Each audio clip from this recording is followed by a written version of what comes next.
Here is the KIMO drill. It's cordless and uses a 20-volt battery. It has multiple settings. You can use it for what feels like a regular drill, or a hammer, or impact driver. You can also set different speeds on here by just turning it. The release is very easy to use to put on different bits. And it comes with a bit set.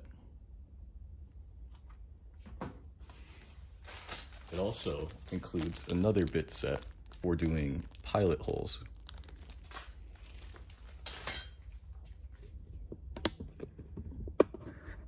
It also has a carrying bag, a charger, and a flex wand, and they all fit inside the carrying bag. And here's the drill drilling through a piece of plywood.